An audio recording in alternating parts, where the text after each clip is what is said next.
apologist. Street apologist. Street apologist. Street apologist. Whoa, on the radio. Yo, ladies and gentlemen, what's up, y'all? This is Vocab Malone. It's an old school hip hop thing where they say, "You are now rocking with the best." But I don't actually want to say that because I'm not trying to actually say that, but I just love that saying. You are now rocking with the best. And yes, I do think there's a little bit of a delay. Last time there was a delay. I'm still trying to work that out, but I'm just going to cover my mouth a little bit so you don't notice the delay too much. And also, I'm not going to start the show over like I did last time because of the delay. So anyways, what's up, y'all? How y'all doing tonight? It's a special edition of Street Apologist Radio. Got a special guest on I'm very excited about. Today is January 17th, and it is a Thursday. It's around 7:04 here in Phoenix, Arizona. Hey, everybody, here's what y'all got to do. Here's what you got to do. Go ahead and grab this link and share it, please. Share the link, share the link, share the link. And we'll also hit that thumbs up. I imagine we're going to have a new type of visitor. Everybody that's in the mod squad is used to visitors from Hebrew Israelite community, and everybody knows how they act. You know, we've made some friends. We are used to videos from Sunni and Salafi Muslims, and they're pretty respectful, to be honest, for the most part. And we've also had recently some atheist visitors. Well, tonight we might be having some visitors, some guests from the Kemetic science and Kemetic spirituality community. To the mod squad, treat them with respect. Kind of try to break down the rules to them as they're new, and just let them know that way everything's cool on the channel. You know, no cursing. It's okay to insult people as long as it doesn't get to the level of racial extremes and stuff like that. Meaning, if you just say, "Oh, you're foolish" or "You're silly," we'll accept a little bit of that. You know, we get it. But there's kind of a limit. So just try to walk the line. The mods are good at giving warnings and stuff, though. And so much love to them. Well, I'm glad we can have a member of the Shield Squad on tonight. A friend of mine, MJ Jackson from the Urban Christian Institute. Welcome to Street Apologist Media for, I believe this is the second or third time, but this is the first time you get to show your face so prominently. And so it's good to have you, MJ. How you doing, man? Yo, what up, though? What's going on, y'all? Doing all right, man. It's good to see you, man. So tell people how to subscribe to the channel, Urban Christian Institute, real quick. You can subscribe to the Urban Christian Institute by, of course, going to the Urban Christian Institute in your search bars with YouTube, of course, or MJ Jackson. And you should see my logo, which looks like a power sign and so on, with a little face of a man with a little beard, something like that. So you should be able to see that. But please go and hit that button, and I'll be dropping some content here frequently. You sure it's not going to be video game playthroughs, walkthroughs, or something like that? Everybody, his little brother hacked his channel, and all of a sudden it went from apologetics to Fortnite real quick. But that's all right. So check this out. Who knows? You might get more popularity that way, man. I'm just teasing you, man. Yeah, hey, Fortnite's the devil. Let's start out the gate real hot with the live chat before we even get into our presentation. Are you ready for that? Yeah, let's take a look. It's like the live stream kicked off for just a second. Okay. Yeah. Uja Seneb, first and foremost, Kemetic spirituality is not a religion. Your quick response off the gate. Quick response out the gate is anytime you have something to say about God, it's religious in nature. Anytime you have something to say about reality, about ethics, about anything, it's religious in nature. So everybody is religious. So the reason is this isn't your fault, MJ. It's my fault. I put something like learn the truth about a strange new religion.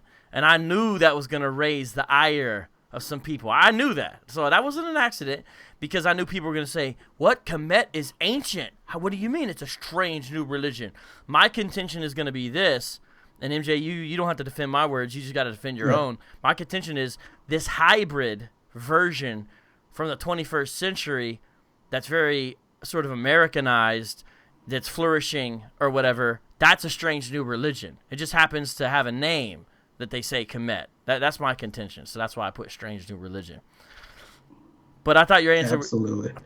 was good. All right, we've also got Flat Blogger says, I thought Islam is the last religion. Kemet comes to disprove it, but I can't tell if he's being serious or not. What's the relationship between Muslims and Kemet community in your synopsis? In my synopsis, just like what they would say with Christianity, they would also say with Islam, is that most of these religions originated in some type of evolutionary theory and goes all the way back to the mythologies and mystery systems of Kemet. Nice. And we've also got the same guy I mentioned earlier. He said, that would be me, and there's nothing but respect. So, hey, much love to you for that, and I believe you, and I'm glad you're here tonight. And also, Titans TV is in the house. Shout out to Titans TV. I stayed up late. What's going on? He says he stayed up late for this one. So a lot of pressure on you. Rox B, thank you for dropping MJ's channel. Everybody, please subscribe to MJ's channel. Let's get him up. Let's get him up high, and I want to see how much we can grow this channel by. And he's got good content, and we want to encourage him to do more, because just as an exercise before today's program, and I'm about to hand it over to you, by the way, to kind of kick off the intro. I just wanted to deal with those real quick. Is this. I said, let me try in YouTube, Google and some of these things. I've seen some of them, but I wanted to spend kind of my day off and on doing it. Kemet apologetics, Kemetic apologetics, Kemet Christian, Kemetic Christian, Egyptologist, Egyptology, Kemet Christian, these different variations of these words. I only found a few videos from the Christian perspective that attempted to debunk the Kemet side. Most of the videos with that in it were Kemet saying like Christianity's a ripoff or something like that, because you'll get the similar words. And one of my videos kept on coming up in these searches just because at the end of an interview I had with Muhammad Tanzimur when he first brought out Urban Apologetics, at the end of it, a Kemet guy called and we got into a discussion. So I put that in the description, but it's not one of my more well-known videos. It's like a longer interview. It's like 2 hours long. So, it is what it is. And it only has like 600 some views. It's not a real popular video. And I was like, why is my stuff? I was like, my point is, if my kind of low-grade stuff, where I only deal with it for about 5 minutes at the end of an interview, is coming up in searches, we got a problem here. We got to we got to get more of a response. So, MJ, I say there needs to be a response to Kemet science, or whatever term is going to be used tonight, and we need to explain to our listeners, to the audience, why does there need to be a response? What is it? Why are we responding to it? The floor is yours. All right. Well, I want to say thank you for giving me this opportunity, and I would just point to my own experiences with those who embrace Kemetic thought, and I would classify Kemetic thought as a new term for an Afrocentric worldview, with Kemet, what we know as Egypt, being the crown jewel of Africa and a symbol of great admiration and pride. It does something to the black mind, to the African mind, to look and say, hey, yeah, we did that. So with my own experience, I pulled it up on Facebook maybe a couple of nights ago. I went all the way back to 2014, where I came across a friend that I went to high school with, and he said, well, don't you know that the Christian religion was stolen? And I say stolen. These are facts from Kemet. And, kind of didn't really know what to say, how to respond. Now, I knew that I believed in Jesus Christ and had the assurance, just as Emmett Till knew that he didn't rape who they said he raped. So, because I have a witness, and there's a difference between knowing that Christianity is true and giving evidence and response and reason and arguments. But that experience pushed me in. It pushed me into a deeper level of thought, pushed me into a direction of apologetics, even to the point where I had to step down as an assistant pastor to really focus on my education and studying. So I want to thank you all who are in Kemet for doing that. I appreciate you. You let the Lord use you. But anywho, I would like to just lay down a little bit of a foundation of what I began to study and what I have seen. I would say that over the last, and Vocab, feel free to stop me if you have any questions. I'll stop you with this. One, to give a shout out. G Con is also in the live chat. And between you, Adam Coleman, and G Con, you guys are my holy trinity of counter apologetics to Kemets and to Kemetic. So much love to all three of y'all. And also, I wanted to say that is the first time I've heard anybody use the Emmett Till tragedy as a analogy for epistemic certainty. But that's just what you just did. So, okay, continuing on, man. Absolutely, absolutely. But hey, G-Con, what's up? I appreciate G-Con because I've learned a lot from him. So shout out to G-Con. But I would say like over the last 50 to 60 years, per se, the African-American community has experienced something like the enlightenment of the 17th and 18th century, mainly with the doors to information, both good and poor. All information is not good. Some information is poor. If you happen to open up a few books and not see a bibliography or some footnotes or stuff like that, that should be a red flag. But the doors to information was blown open. It was blown off the hinges by the power of technology, and mainly that of the internet and the popularity of YouTube. And we have begun to see somewhat of a urban enlightenment, if you will, especially amongst our millennials. I would say that this urban enlightenment centers around on the reclamation of the African identity and the rejection of everything European, or better yet, everything white. I would say that this type of thinking started we can mainly point to that this type of thing started on the religious front with guys like Noble Drew Ali, Fard Muhammad, Elijah Muhammad. Hold on, let's stop. Yeah. Everything you're saying is important. But when we drop these names, let's do a quick parenthetical who they are. So let me help out. Noble Drew Ali, founder of Moorish Temple Science, which never took off like a lot of the old school sort of urban religions, but has influenced a lot of them. That's sort of my quick synopsis. What's your synopsis of Noble Drew Ali? Because I want to define everybody to make sure the audience follows.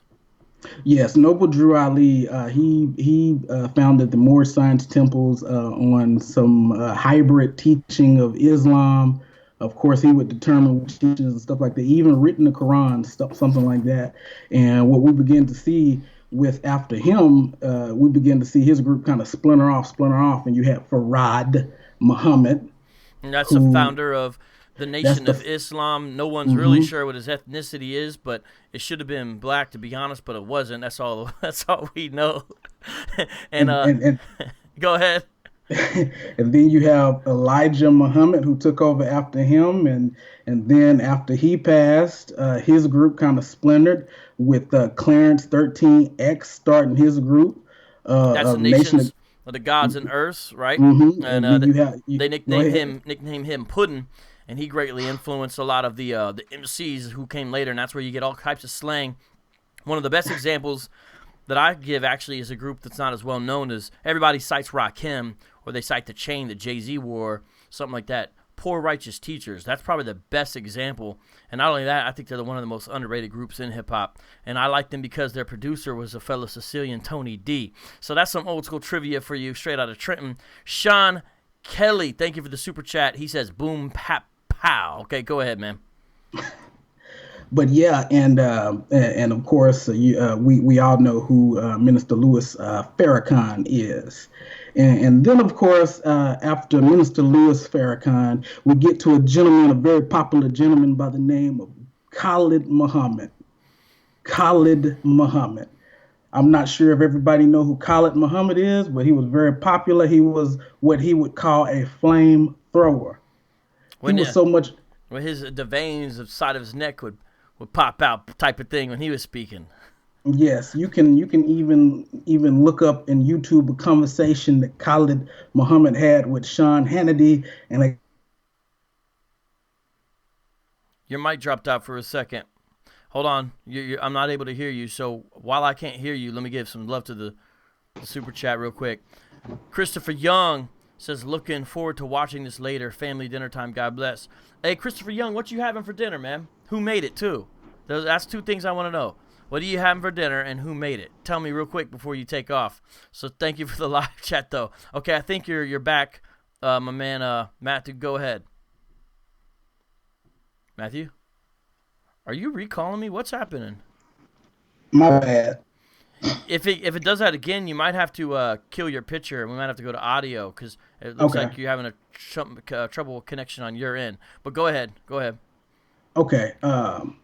Khalid Mohammed versus Sean Hannity. That's where we left off at. Khalid Mohammed roasted Sean Hannity, and so he was very popular. He wound up getting kicked out of the Nation of Islam because he was so controversial, would not hold back, and was a part of the new Black Panther Party. But I say all that to say that happened pretty much on the religious front, kind of an urban enlightenment on the religious front. And while that was happening on the religious front, there was a gentleman on the academic front his name was George G.M. James, and he wrote a book by the name of Stolen Legacy. Yes, his name was George Granville Moniah James, and he wrote a book called Stolen Legacy. And this book right here pretty much sent ripples, the ripples effect that we are seeing today.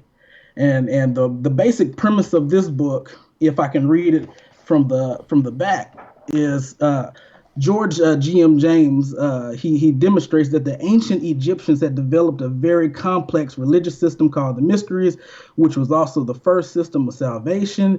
As such, it regarded the human body as a person, a house of the soul, which should be liberated from its bodily impediments through the disciplines. The Egyptian mystery system was also a secret order of membership gained by initiation and pledge, and the teachings was great and delivered to the neophyte.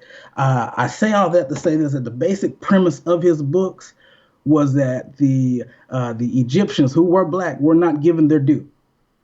They were not given their due because those who we call the Greek philosophers, stole that very philosophy and were given credit, and they ripped it all off from Egypt, what the indigenous people called Kemet.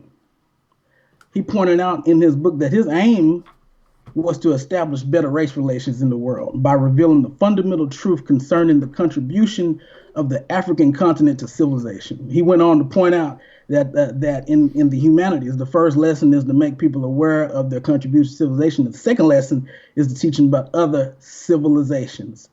So this book right here really opened the door by laying out that premise, pretty much that what we know as good philosophy, what we know as principles of democracy, what the Greek philosophers were attributed for, all was ripped away and stolen from Kemet.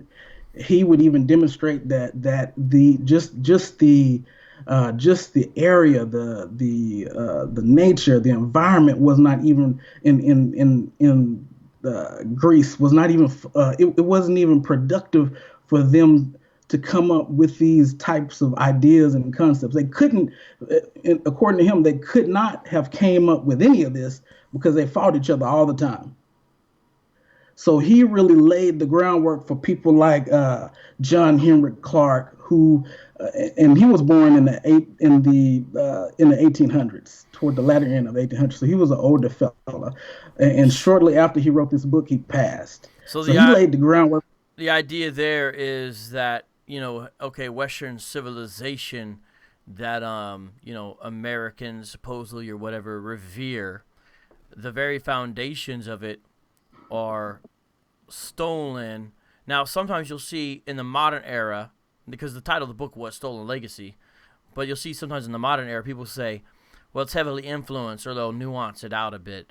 But the idea is that it was the Greeks who got these concepts and ideas from the Egyptians, and of course then to the Greco-Roman world, then the Romans, and then to us, is in the sense of, you Americans or whatever. And that was kind of a big idea. Check this out. Christopher Young never answered about what he was eating for dinner, who made it. So my guess is his wife made it. Christopher Young, he sounds like a guy who would be married, and then once you say family dinner time, that makes you think you have kids. So I bet he's eating something like mashed potatoes and gravy, and Salisbury steak or something very Midwestern. That's what I'm gonna guess. Christopher Young's eating, or maybe pizza and fries. It might be one of those quick dinner times. But maybe Christopher, when you watch this later, you can let us know. All right. Keep on going on, man. So what you're doing right now is laying out some of the early historians, or let's say authors, who set up the premises which modern day 21st century, I'm not saying internet only, but internet heavy Kemet science would employ. I think that's what you're trying to do here, right? Absolutely. I'm laying down this foundation to show where this ideology goes back to. And from there, and I'm doing it because we've already stated what happened on the religious front with all of the cults that began to blow up. But what George G.M. James did was he put a academic spin on it. Now, he wasn't wrong about a lot of things, but he also was very flawed in his logic of how he got there as well. Now, according to the Christian worldview, we don't believe that neither the Egyptians or the Greeks invented anything such as logic or anything like that. They were discovered but not invented.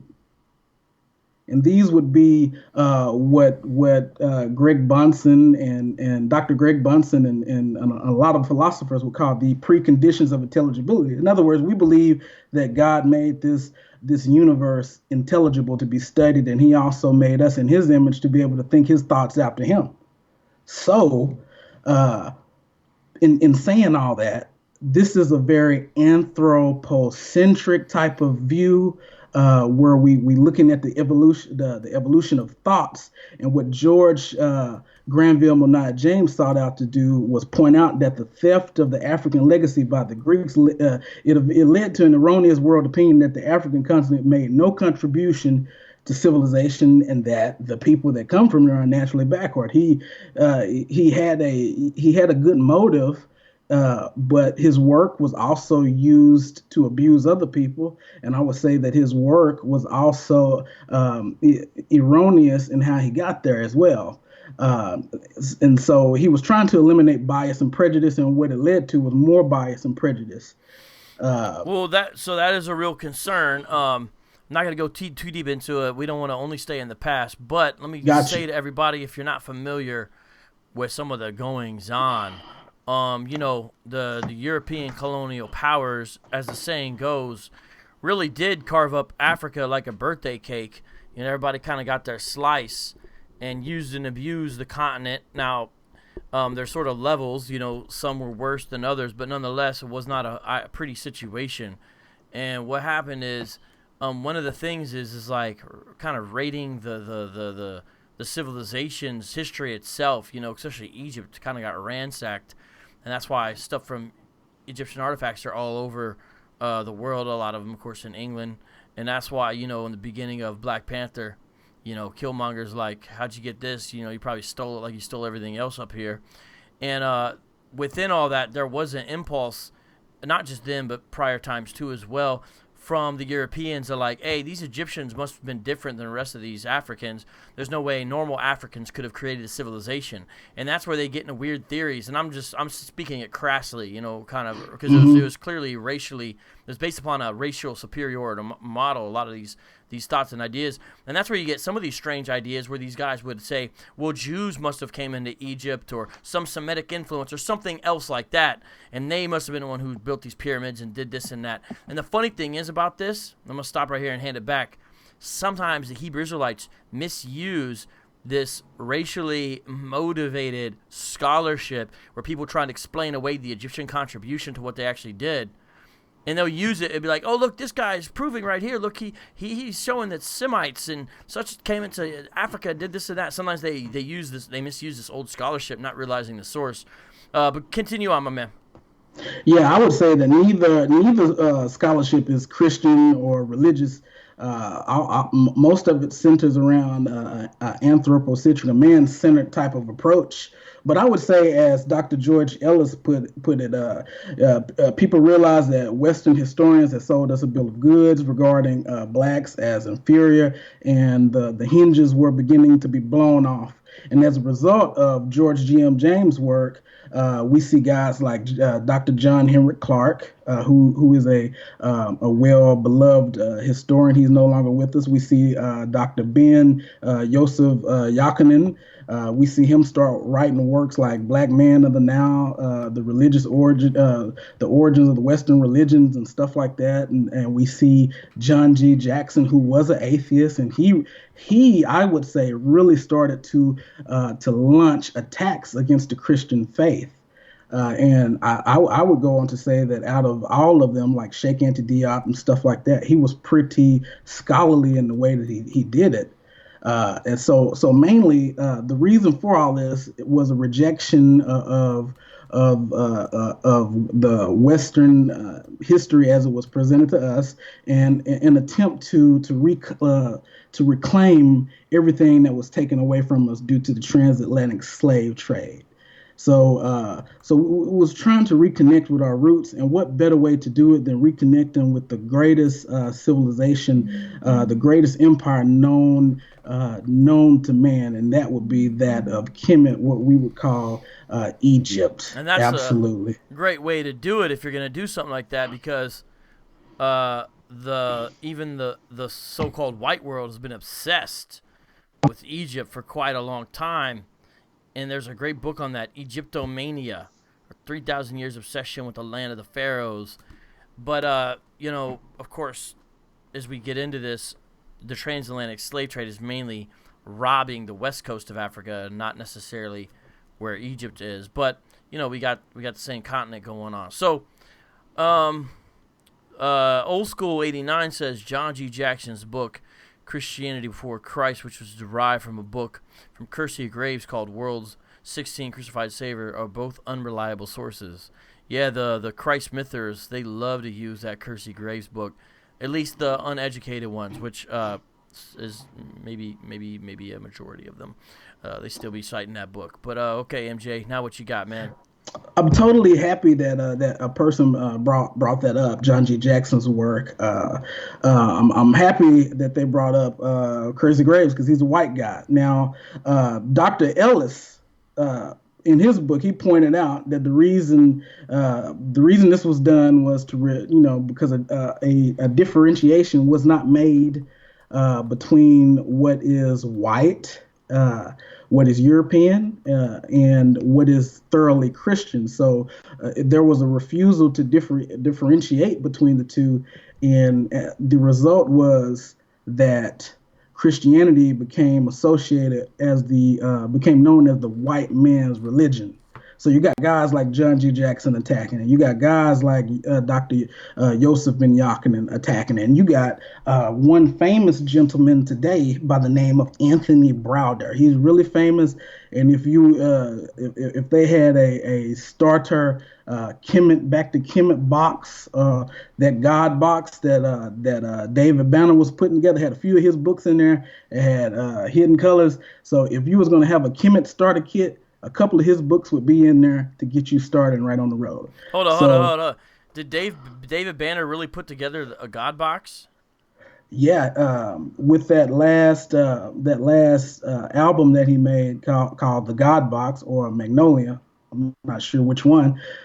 He put together what was called the God Box, and it had some CDs in there, had a flag that he made, had some T-shirts, and it had a couple of Dr. Anthony Browder's books, and it even had Tariq Nasheed's Hidden Colors. All right, so everybody, David Banner is he became known, I think, at least to my knowledge, for his hip hop career, but has since branched out and kind of became a spokesperson to different woke or conscious issues, and you'll see him on various shows promoting what looks to be some popularized version of Kemetic type principles. I didn't know about the God box though, so it's almost like he was really putting together a starter kit to understand this type of stuff of what you're saying. That'd be interesting to get, actually. That'd be interesting to get. Yeah, and nobody really goes around saying, "Hey, I'm a part of the Kemet religion" or anything like that. This is really a new form of it's a bold form of Afrocentric humanism. it's a bold form of Afrocentric humanism because it rejects pretty much anything religious, but holds to the so-called spirituality. I don't know how you can and reject the supernatural, but holds to the so-called spirituality of the ancestors and mainly those of Kemet. So we have a new form of Afrocentric humanism, and it was really based on a failure to separate truth from certain actions, you know. And so we got a whole new worldview. Okay. Yeah. But Within that, I think it's important. We're probably not taking enough time to explain because we just don't have the ability to do that on this particular show. It's been done elsewhere and all that, but we don't have enough time to explain in full the way Christianity was abused and misused in an American and Western civilization context in relationship to slavery and bigotry and racial superiority claims and things like that. We don't have enough time to get into all that because we don't want to minimize that. That's a real thing, a real reality that created lots and lots of problems that have not went away. And I don't think I could do any better than to read this classic Frederick Douglass quote. And I'm not even going to be able to read the whole quote, but let me read a little bit of this because I like the way he parses this out. What he does is he makes a differentiation between biblical Christianity, the Jesus of the Bible, and sort of this generic version that the slaveholders had. Because Douglass himself was an abolitionist and a Christian, but he railed against the misuse of religion, so he had to clarify himself with this classic quote. This is Douglass. "I therefore hate the corrupt, slave-holding, women-whipping, cradle-plundering." By the way, that's a great sentence, but it's also horrible if you think about what he's actually saying. "Partial and hypocritical Christianity of the land. I look upon it as the climax of all misnomers." That's a diss right there. "The boldest of all frauds and the grossest of all libels. Never was there a clearer case of stealing the library off the court of heaven to serve the devil in. I am filled with unutterable loathing when I contemplate the religious pomp and show, together with the horrible inconsistencies which everywhere surround me." This is a powerful quote.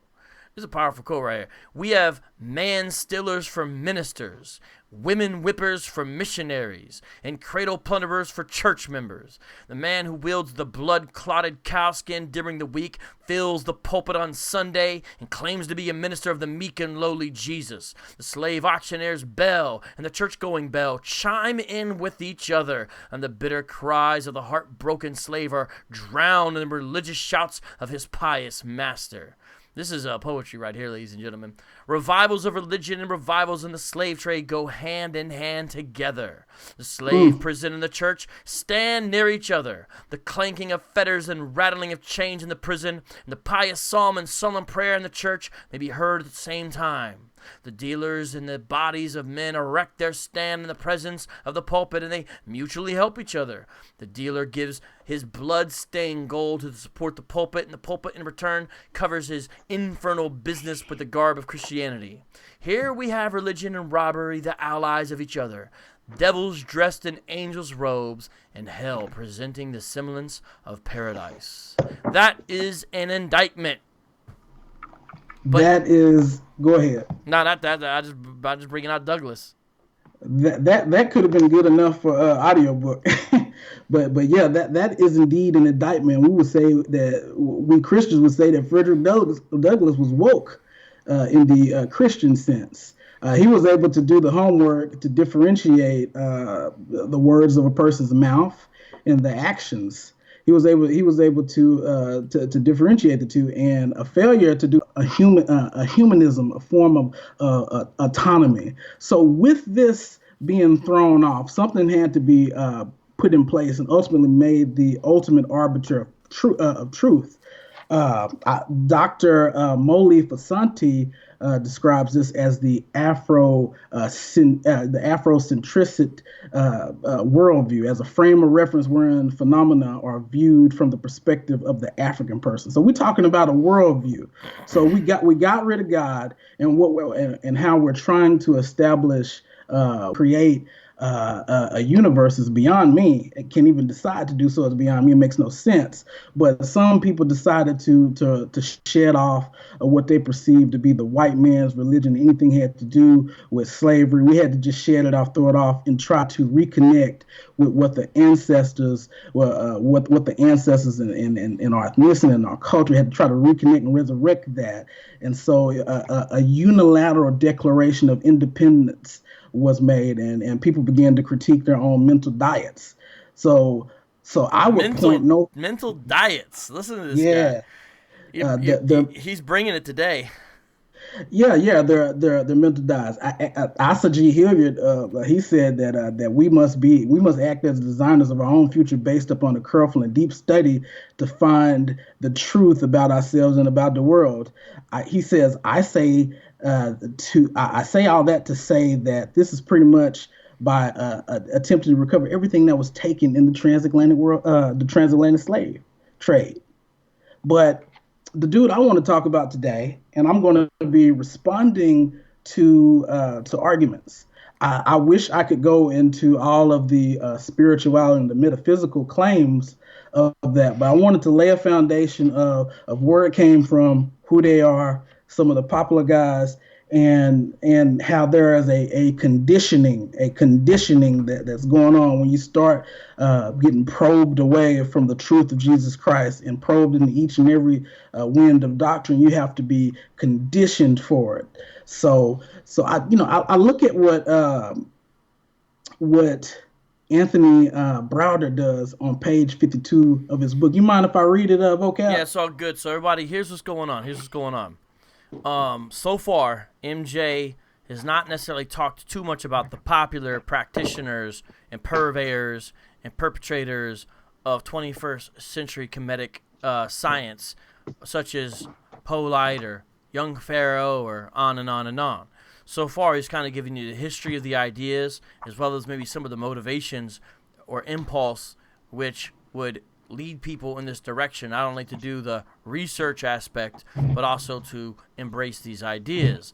Now, the ideas have become popular. So far, almost everyone we've mentioned, with the exception of David Banner, I believe, is dead. However, now we're getting into somebody who is alive right now with this. And so we're so far speaking about sort of the brains behind the operation, in the sense of these aren't the YouTubers, these are the authors that the YouTubers would read. So I'm trying to summarize what's happened so far, and MJ, correct me if I got anything wrong, but go ahead, it's on you. And by the way, shout out to Carm from LA. I see you in the super chat, and you're pretty much the bomb, Carm, and much love to you, 100%. All right, go ahead, the floor is yours. So can y'all see this book? Yes. So you got books like this, and Anthony Browder, he's putting out these, and I would call these easy reads, because I looked at Dr. Yosef Ben Yakinen's book. It's horrible. It's like it's typed on a typewriter. Probably some good stuff in it, but it's just hard on your eyes. Very difficult to read. He's got We the Black Jews, which the Hebrew Israelites use as well. Boy, that thing is hard to read, man. So Anthony Browder is putting out information, and that's why I'm talking about him today. He's also put out this book, Now Valley Civilizations. So I would think that he knows a little bit about what he's talking about, and that's why we just using him as our poster boy today. But he talks about in step 5 of the survival strategies for Africans in America, on page 52, how you have to empower your mind and see the world through African eyes. And in this part of his book, he talks about the Sphinx, and how he talks about how he used to love in school learning about the Greeks and stuff like that. And as he got older and as he studied, he came to realize that the Egyptians were black and that the Greeks and Romans stole everything from them. He goes on to tell a story about the Sphinx. And basically, he and most of my Kemetic guys know that the Sphinx is a word of Greek origin, and that is not the original word for that monument or that statue, perhaps. That's not even a real word. So I congratulate all of them for being able to do the historical analysis and etymology. I wish that could be done for Christians so we wouldn't get strawmanned, but I appreciate it anyway. And he ties the Sphinx to the story of Oedipus, and everybody knows about Oedipus, how he was dysfunctional and all that stuff. And then as he finishes up, he gives the correct nomenclature and a name and all that stuff about the Sphinx, and he puts it in the correct historical context. And when he finishes up, he talks about, he says that the Sphinx, on the other hand, tells the story of Oedipus, of a dysfunctional European family. Theirs is a story of incest, murder, and suicide. This one comparison teaches us the importance of evaluating, here it is, all information from a cultural perspective in order to determine what is truly meaningful in our lives. So what he does in his book, and what he conditions his readers, is to begin to evaluate truth, to evaluate information, to evaluate everything that's meaningful for your life through culture. So we have a whole new form of an epistemology. So all those who say that it's not a religion, blah, blah, blah. So we're talking about epistemology now. Now, religions could be also called worldviews as well. Right. And a worldview addresses quite a few things. It addresses theology. It addresses anthropology. That's your view of God, your view of man, and when you talk about epistemology, everybody, that's the science or study of how we know what we know. So what do you know and how do you know it, right? And once you deal with that, you always get to ultimate authority. So what's the ultimate authority within the system, within the Christian worldview? The answer is supposed to be the triune God of Scripture. Exactly. So what I'm getting at here is culture is given the role as the ultimate authority and the arbiter of truth. That's why when the Christian faith was thrown off, in other words, the God of the Bible was thrown off, we had to go back to something to determine that which was true. So what Browder does, and he's very smart, he conditions his readers to be able to, it's okay to believe in myth. It's okay. It's okay to accept myth and use it as symbolism and stuff like that. It's just symbols. Religion is just symbols and stuff like that. We really can't know, but we should determine that which is true through the lens of Africa, through the lens of Kemet, so to speak. So when we talk about the worldview, we talk about telling us about God, theology, telling us about man, anthropology, telling us about reality, that's metaphysics, telling us about how we come to know things, that's epistemology, and also telling us about ethics as well. So we got a whole new worldview being formed, and he tells these stories. Now we're getting ready to get into the Christian apologetics part of it. All right, hold on. Slow down. You're doing great. All right, somebody asks, so we got new people joining us, so let's do a little reset. Now, if we were in traditional radio, it would go like this.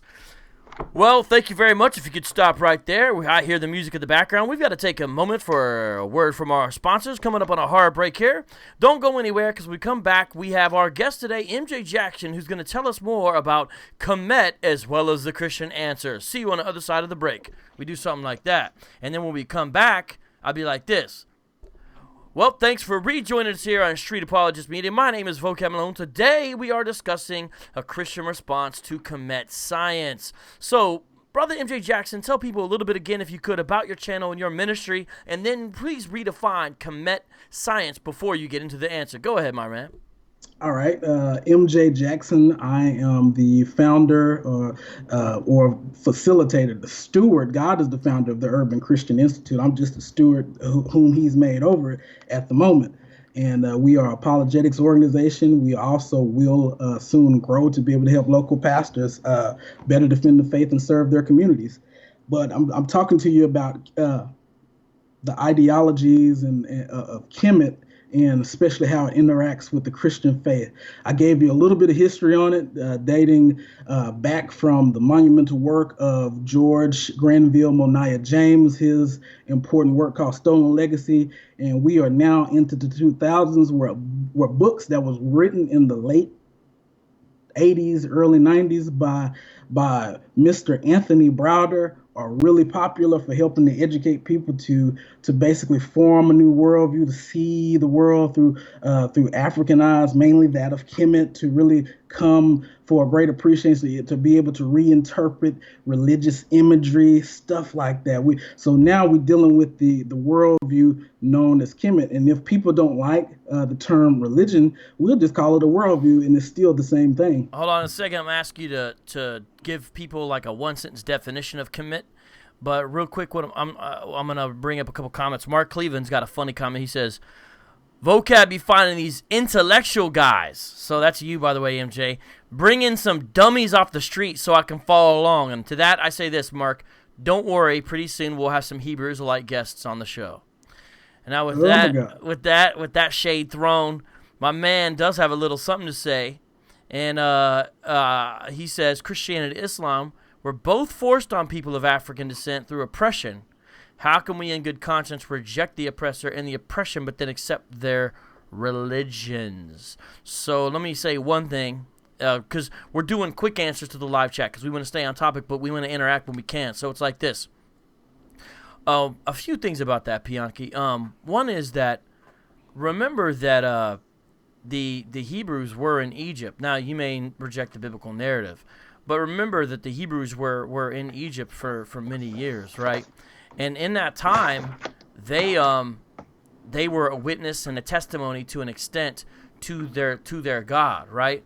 The scripture shows that Pharaoh learned who the God of the Hebrews was. And so we can go way back, you know what I'm saying, to a biblical witness to African peoples and specifically Egyptian people. And the funny thing about that situation is the oppressor would have been the Egyptians, not the adherents to a biblical worldview. A little loud on the books. You'd be surprised how loud it comes through, MJ. So that's one thing. And then when we get to specifically Christianity, what we have in that situation is, do not forget, even in the book of Acts, you have the situation where Philip witnesses to the Ethiopian, and the Ethiopian man is baptized right there on the spot, just from sheerly a witness where he's reading the Old Testament, and Philip shows how this is fulfilled in Christ. So through messianic prophecy, the man is brought to faith, as well as Philip the evangelist's explanation of what's happening. You know, who's this silent lamb, right? It's Jesus. And so he's baptized right there. And you also have missionaries going into the African continent pretty early. There's a whole tradition, especially around Mark, the author of the Gospel of Mark, being in Africa. And of course, early Christian centers of intellectual action are actually mainly in North Africa. And not only that, but you have translations of the Bible into African languages pretty soon after. When I say pretty soon, I mean by ancient standards. So Ethiopic languages in the 500s, and I believe before that, if you talk about Coptic and things like that. And that was through missionary activity, because Christianity itself was oppressed up until the mid-300s, when they themselves became the ones in power. We don't deny that. But with all that being said, we also don't deny, because remember we mentioned this earlier, when it comes to West Africa, that's not the same situation. So I primarily mentioned North and sort of Central Africa with the countries I named there and the regions I'm referring to.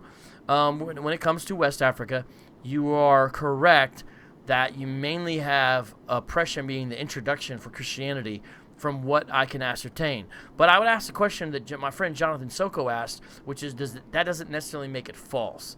And it's a complex thing to get into. MJ, I'll let you respond briefly, and then we got to still define Kemet and do some other stuff. But shout out to Lead It for Christ and my man Tony Tabano, what's up, Paisan, with the super chat. MJ, your turn. I'm going to define Kemet, but I'm gonna piggyback on that. It doesn't make it false, and if you're going to be consistent, you would be quick to say that I reject Christianity because it never made it to West Africa. But you would be so quick to run back to Kemet. You ever thought about that? You would bring up your West African heritage and reject Christianity, but you would be quick to run back to Kemet when some of the first Christians were actually there. It's something to think about, something to chew on. So I think everybody what MJ is doing, which is an excellent point. He's saying, on one hand, people might say, "Hey, Christianity was introduced to the West Africans by and large through oppression and means that are not really missionary activity. They're imperialistic types of activities. But then, for spiritual resources, remember earlier we mentioned the epistemological schema of Kemet, which is essentially culture itself becomes the ultimate authority when you really ask what's the source of truth, what's the foundation for the morals. When you ask those kinds of things, you go to North Africa to find the answer, not to West African spirituality. So it seems if you're embracing Kemet. Is that kind of what you're saying there? That's exactly what I'm saying. There is a arbitrariness. There is a form of prejudice when we start talking about Christianity, and it's not consistent. See, if you're going to be consistent, that's one thing, but it's very inconsistent. So that's what I'm pointing to. And as far as defining Kemetic thought, Kemetic science, I would say that the Kemetic worldview ultimately, and as I've stated earlier, is the worldview of those of one of the greatest civilizations on earth, whereby people adhere to the principles of Ma'at. And I think we also should keep in mind that Ma'at has an opposite, and I'll save that for another show, and I'll let my men address that. But Ma'at also has an opposite, but the principles of Ma'at governs that thought. Not everybody is as deep into Kemet like that, as far as on the Jabari or Zaze level, stuff like that, or the Baba Haru who's on Sanetta's show. Not everybody is as deep into it. It's very popular to rock Kemet and to rock with Kemet. But it's a whole worldview whereby you recognize that there is a creative force out in the world. Some people would think that they are God. So you do have sometimes it can manifest itself in pantheism. It's not monolithic per se. Sometimes it's a flat out deism where everybody say that there is a God, we just can't know him and stuff like that. And there are what I would call atheistic form of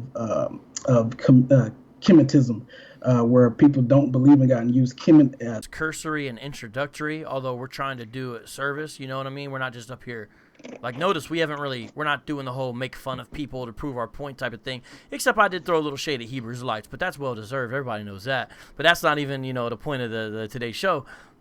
There's folks who would, in essence, subscribe to some form of Kemetic science who themselves would actually be atheistic in their worldview. And it's almost as if they use the ancient Egyptian deities, gods, forces, powers, principles, things like that as stand-ins for modern scientific theory and modern philosophies. They almost use them. It's almost like a legend or a code whereby you say, well, this is similar to that. This is a sort of very broad brush, but nonetheless, that kind of, as well as a more mystical version of Kemetic science, which that's where you get into, actually, because of things like Egyptomania, that's where you actually start to get some confluence between the white folks who are obsessed with Egypt and then the newer folks as well, because they both get into sort of the mystical element as well. So there's a lot going on there. And sometimes it almost seems as if it's not even about Kemet. It's just a way, like MJ just said, to almost weld Egypt and sort of the vague principles of Kemet science as sort of a hammer to smash on Christianity. Sometimes that seems like that's an end goal as well. And so there's a lot going on there. You know what I'm saying? There's socioeconomic things, there's theological things. And you mentioned something real quick that I don't actually think we really clearly define, Ma'at. So you have two things happening, right, in the mind and understanding of the ancient Egyptians' worldview and their presuppositions. And it's the idea of chaos is constantly fighting against order. And part of the reason why when you would go into an architectural situation, you know what I'm saying? What I mean by that is like a building, right? I don't know why I said architectural situation. I was trying to in some way refer to the intention behind the architecture. Part of the grand design going on there in ancient Egypt, it partially is to show out there things. Guys, I know we're getting a little bit of buffering. I think it's because it's raining off and hot in here in Phoenix. I'm sorry. I just try to reset it as soon as I can when it does that. And so because of that, you have this thing that is actually common in a lot of ancient Near Eastern religions, this idea of order versus chaos versus order. And you have that, and the idea was the religion of the Egyptians maintains the order, kind of personified in the head of it, who is Pharaoh, but out there is where the chaos reigns. And what happened partially in the book of Exodus is God shows up in Exodus chapter 3. Listen to this. Yahweh says this to Moses. Then the Lord said, I have surely seen the affliction of my people who are in Egypt, and have heard their cry because of their taskmasters. I know their sufferings, and I've come down to deliver them out of the hand of the Egyptians. And by today's show, we hope to deliver some more of God's people out of the hand of the Egyptians. All right, go ahead, MJ. Back to you. That is a wonderful verse, and I'm going to come back to that. But yeah, Mayat is the goddess personifying the integrity and the equilibrium of the cosmos, the means of Mayat, that the unity of the created world is maintained. This is order itself, like Vocab just said. And yeah, this was order. But now, and because this Kemetic ideology is a worldview, now here is where it intersects with Christianity. I'm gonna read 3 quotes. It won't be long, and this is Dr. Anthony Brown getting you ready for learning to interpret religious imagery. Learning to interpret religious imagery. Quote number 1: the inhabitants of every society on earth have used mythology and symbolism in an attempt to understand the unexplainable. The unexplainable events that have shaped their lives and influenced their destiny. Here, quote number 2. Myths and symbols are the foundations on which ideas are fashioned and unite people around common truths and understanding. Every religion or religious movement centers on the deification of a person and the historical record of that person's attempt to introduce specific metaphysical laws to followers. And here's the last quote. There are certain physical and metaphysical constants within the universe which are experienced by all people. Constants, yep. Their ethnic and cultural orientation, here it is, determines how people will respond to or interpret these universal constants. The many religions that have shaped the thinking of billions of people worldwide evolved out of this process, and each represents a methodology by which a follower can return to the Creator God and achieve everlasting life. So we have a whole worldview. We have what you cannot know. We have a few metaphysical claims. We have some sweeping claims about knowledge. We have a little bit of theology, and we have a tinge of relativism. But the main thing is to get you cool with myths, to get you cool with symbolism, to get you cool with all that. And now that he said that, I'm going to go into and if Vocab don't have any questions, I'm going to go into a common argument when it's time to talk to a Christian. All right, hold up. Real quick, to the Kemet brother in the live chat, I see your questions. I'm not, I see them. That's a different issue, and that's a good point. He's asking about the Pharaoh of the Exodus and things like that. But if we start dealing with that, we won't really be able to discuss what we're doing here today. And that issue has been tackled. So I'm not saying, I'll never deal with it or discuss it ever, but probably not today too much. But I still appreciate your questions, and I'm reading what you write, and sometimes I even put it on the screen. All right, so MJ, you're going to now show a common thing that somebody who's a Kemet adherent will use to kind of get at a Christian with. Is that what you're saying you're going to do right now? Absolutely. All right. Absolutely. All right, everybody, listen up. MJ's going to break it down. We are listening. And then at some point, we do got to bring it home to, I want them to understand and be familiar with some of the popularizers of this ideology, because so far we haven't really talked on that too much. But go ahead. All right. So he already told you about learning. I'm sorry for stepping away from the mic, but he already told you about learning to reinterpret religious symbolism and stuff like that. Now he wants to explode the myth. He already taught you to accept the myth and appreciate the myth. Now it's time to explode the myth. So a lot of times when our brothers from Kemet would talk to a Christian, they would be quick to tell the Christian that you don't even know how to interpret the Bible. They would say that the very word Holy Bible, and y'all know where I'm going, is derived from the Greek words Helios Biblios.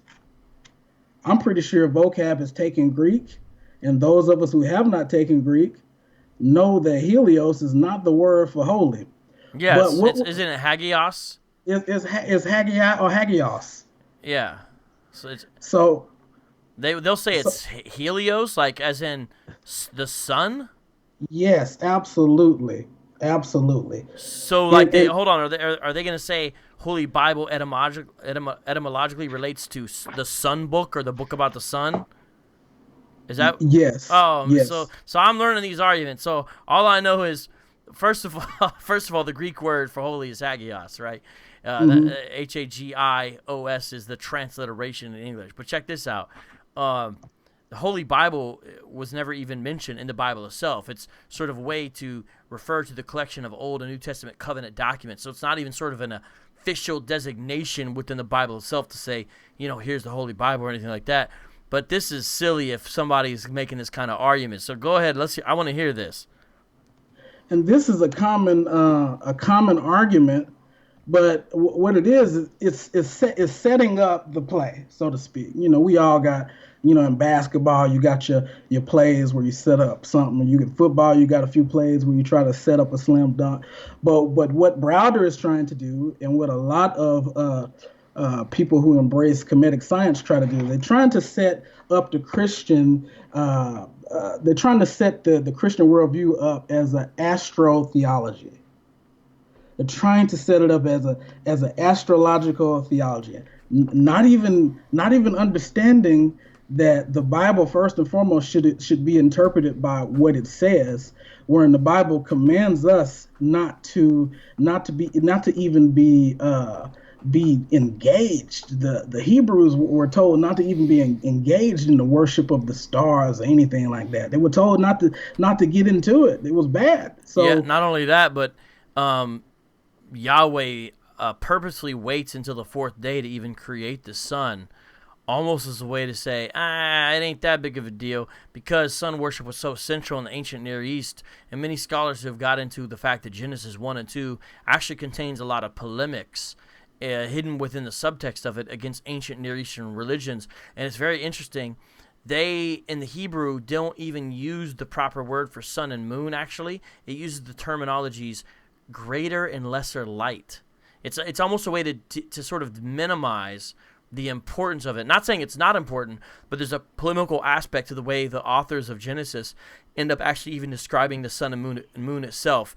And so what you're saying, though, is a charge of Kemet against Christianity is to say, actually, you don't even know you got an astrotheological religion. We've seen this charge pop up. There's some good books on it by Joel McDermott. Zeitgeist, the movie exposed as Jesus an astrological myth.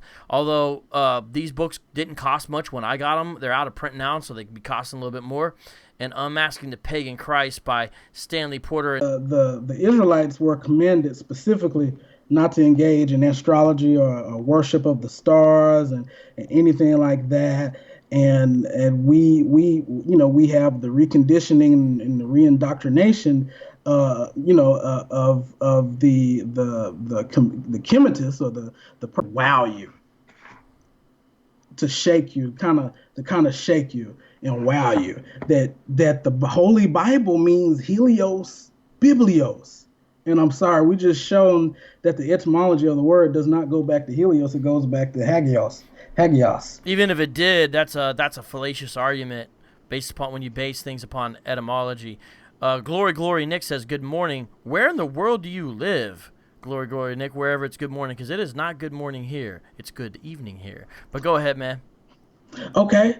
So, Browder is setting it up. He's setting it up that the Egyptians were astrologers. We know that, and that the Helios Biblios, it means sun. Helios means sun, and Biblios derived from the Egyptian word for papyrus means paper. So we have a sun book. And the sun book, and this is him saying, the sun book represents the knowledge of the children of the sun. That's black people. You need to be black You need to be the children of the Son to be able to properly interpret this book. That's what he's saying. And next, he leads up to the fact that the Bible is a collection of books that Christians regard as sacred and historical doctrines, but they ultimately derive from ancient African priests, rulers, and philosophers. Okay, so there are several theories about how the biblical texts were ripped off of Kemet. Some people say that when the library at Alexandria was ransacked, which is a charge that George G.M. James made. He makes the claim that Aristotle and Alexander ransacked the library that apparently did not exist according to other academics. But well, hold on. Let me. The Library of Alexandria did exist, but you're saying it didn't exist at the time of Aristotle. Is that what you're saying by that? It didn't exist at the time of Alexander the Great. Oh, okay. Wait. Okay. So you're saying the argument there is that. Well, wait. Hold on. Who's saying that it didn't exist at the time of Alexander the Great? Who's saying that? Okay, the person who makes the argument that it did not exist during the time of Alexander the Great would also be Martin Bernal, who sides with George Monod James on a lot of things, but here, we're dealing with dates, not speculations. He sides with George Monod James on that, but on a lot of things, but not on that. So he actually sides with everybody's favorite lady, Mary Lefkowitz, who wrote a decent book called Not Out of Africa. And what I would like to challenge people to do is not to read stuff that they like. You need to be able to listen to both sides of an argument. You can read Stolen Legacy. Please read Not Out of Africa. And for a middle way view, read all three volumes of Martin Bernal's work, Black Athena. There you go, Black Athena is Black Athena. And read Black Athena Revisited by Mary Lefkowitz, and also read Black Athena Writes Back. So do yourself a favor, be open-minded like you ask Christians to be, and do a little bit of reading. That's the least that we all could do. But we get to that, and it's already set up that, okay, we're dealing with astrology, and the Bible is the sun book, and Black people, especially the people of Kemet, are people of the sun. And so what we're saying here is you got to interpret it in a certain way. It's myth. You need to be able to understand that it's myth, and it needs to be interpreted a certain way. So right then and there, we have an attack on the Christian epistemological foundation for ethics, morals, and ultimately special revelation about who God is. All right, so you're getting into some of sort of, I guess these are metacritiques of the Christian worldview by more philosophically minded Kemets. Now, I'm a little concerned. I'm glad we're doing what we're doing, MJ, but I'm a little concerned that we're not breaking it down to that other level of YouTube and the internet and on the streets and stuff like that just yet. How soon can we get to the popularizers, the popular level, and kind of lay the land there? Because I do think we need to make sure we get to that, not just do the metacritiques. Hey, shout out to Lily R in the super chat. We got some great people in the super chat today. So go ahead, MJ. All right, I know this is tough for everybody, but we wrapping it up, and we're gonna kind of condense it down a little bit. But we laid out a strategy to get you to interpret things not in the context that we're written in, but in an ad hoc type of context. Helios Biblis. This is some, but we're talking about astrology. So the next line of attack, and maybe when me and Vocab get back together, I will lay out the other three arguments that are made. That if you deal with these two arguments that I'm getting ready to do, the next argument is the Bible is an anti-African book, or in other words, argument from emotion. But right now we're dealing with So hold on. You're saying a charge against Christianity, and I guess this would include Hebrew Israelites at this point, is that the Bible itself. Sometimes how you've heard this charge in the media and by even some scholars that the Gospels are anti-Semitic, especially the Gospel of John, and maybe sometimes they'll throw Matthew in there. You're saying just like that, part of a charge that people will give, they will say, hey, the Bible is against our people. It's an anti-black, anti-African book. You're saying that's one of the charges. That's one of the charges. And you know what? I was going to deal with the Immaculate Conception and the virgin birth and all that good stuff. But would you mind if I go ahead and deal with the charge that the Bible is an anti-African book? Sure. Go ahead. Okay. Now, this is what gets a lot of people, and Polite makes this argument. If you don't know who Polite is, I'm pretty sure everybody on this page No, they do not. You're overestimating people's familiarity with this subject.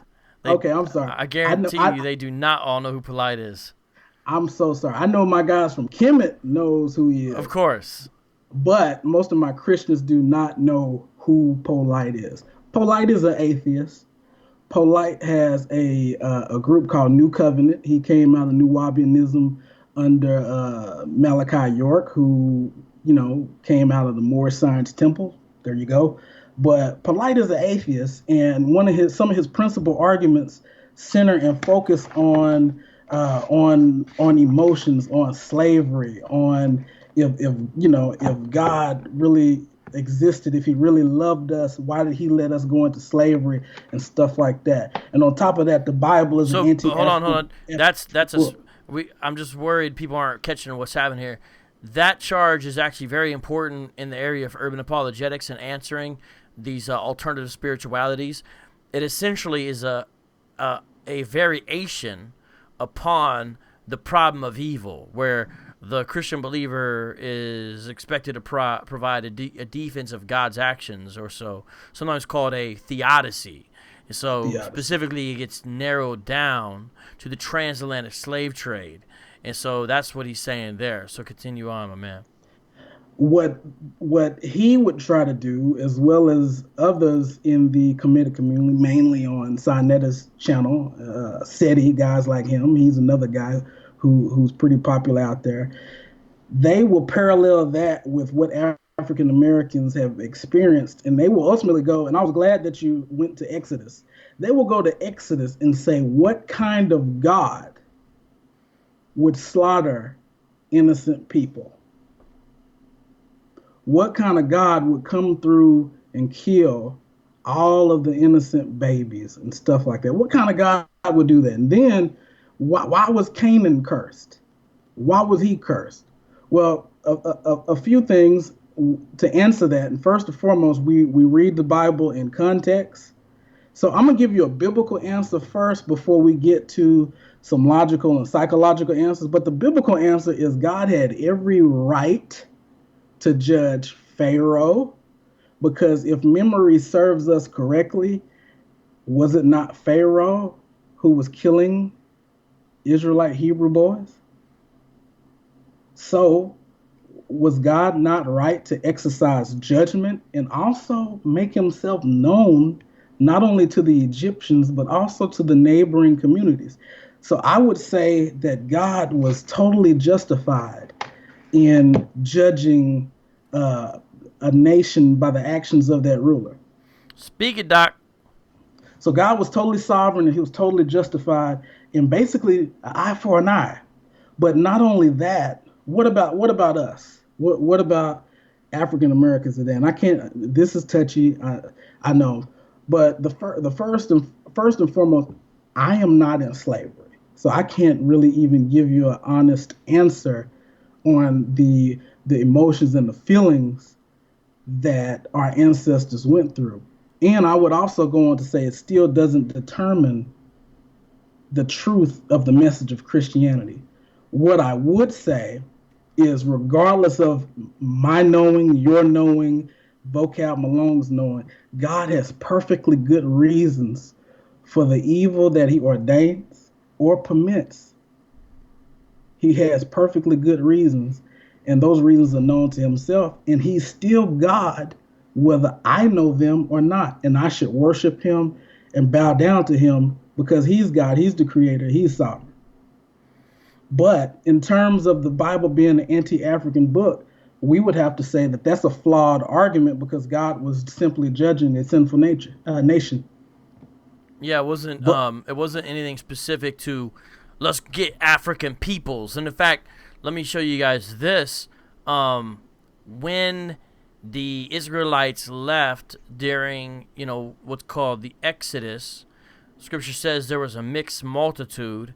The implication, as you read throughout the text, seems to be clear that a number of Egyptians went with the Israelites. So these would be Gentiles mixed in with the Israelites, and you have a situation where they are leaving with them and will become part of the covenant community.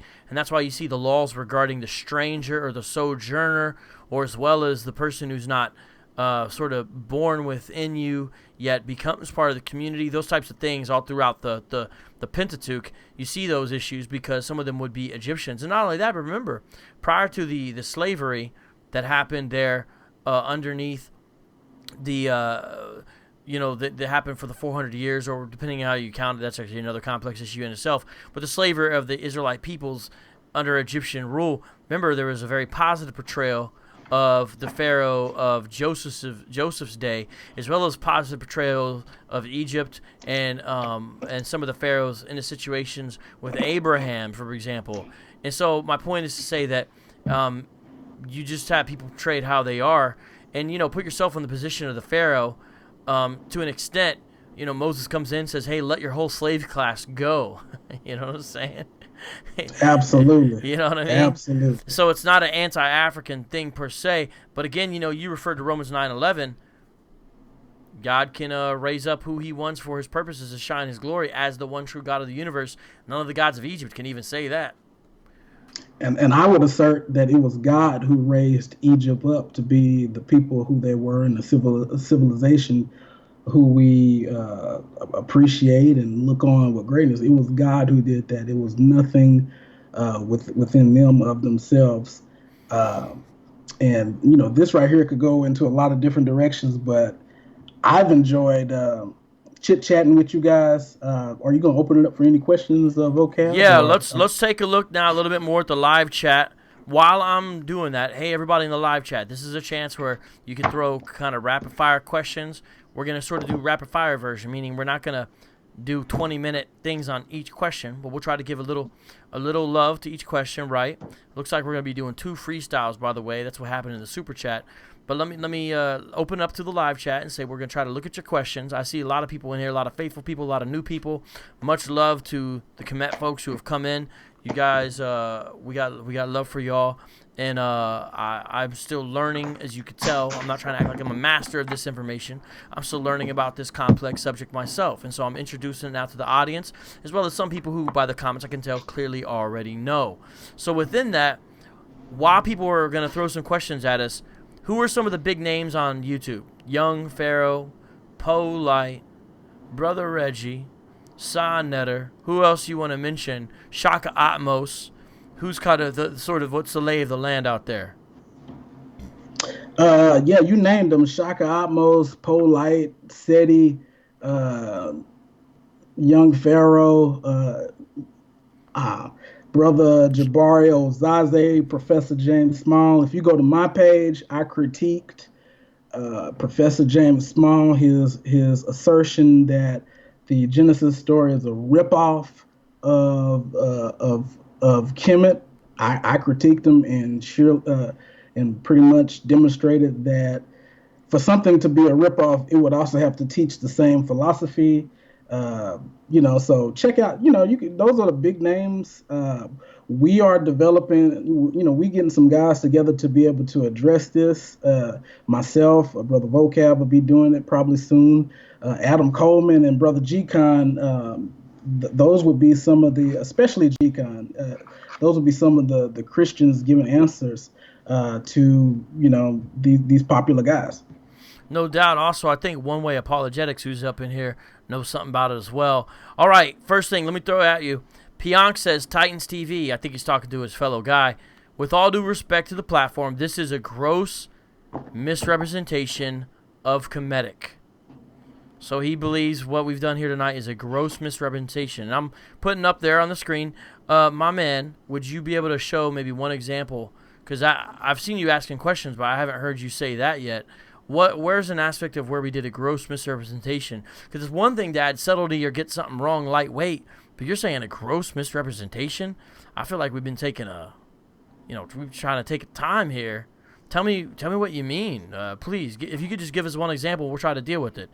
Because I'm putting your comment on the screen, so I'm not running from it, nothing like that. What could he be referring to? Like, if you had a guess, so jump into the mind of an Egyptologist for a second here, MJ. What's something they're going to say, oh, that guy got this part wrong? What are they going to hit you with? Well, first of all, I laid out a history of academic thought and also religious thought, and I took you up a timeline. So, yeah, I'm not sure what you could say is a misrepresentation about a timeline per se. You're saying you just broke down the history. What can be wrong about that unless you're getting your history wrong, right?